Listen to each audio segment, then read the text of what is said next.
या बजेटमध्ये काही नाही. कर्जबाजारी झालेला महाराष्ट्र आहे. 67,000 कोटी रुपये व्याजाचा परतावा द्यावा लागतो. सरकारपाशी आहे काय? तुटीचा अर्थसंकल्प आहे. मागच्या वर्षीच्या तुलनेत भांडवली खर्च हा फक्त 12,000 कोटींनी वाढला. याचा अर्थ असा आहे की महाराष्ट्राची अधोगती ही झालेली आहे आणि होत आहे. हे आता लपून राहिलेलं नाही. बिनविरोधी झालेली आहे. विरोधी पक्षनेत्याचा काही चिळा सुटेल असं वाटतं?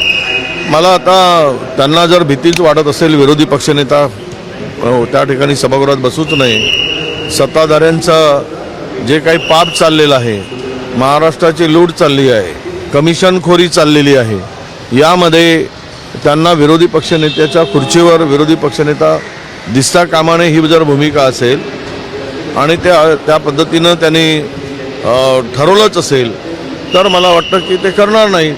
नाहीतर थोडी जरी लोकशाहीवर संविधानावर यांचा विश्वास असेल तर मात्र ते केल्याशिवाय राहणार नाही.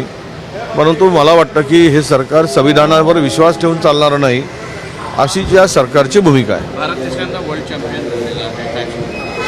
शुभेच्छा आहेत. आज भारत हा क्रिकेटमध्ये T20मध्ये वर्ल्ड चॅम्पियन झाला. कालची मॅच सगळ्यांनी बघितली. म्हणजे आम्हाला वाटत होतं की फार अटीतटीची ही मॅच होईल, परंतु एकतर्फी ही मॅच झाली. पूर्ण भारतीय टीमचं क्रिकेट टीमचं मी मनापासून अभिनंदन करतो, शुभेच्छा देतो आम्ही.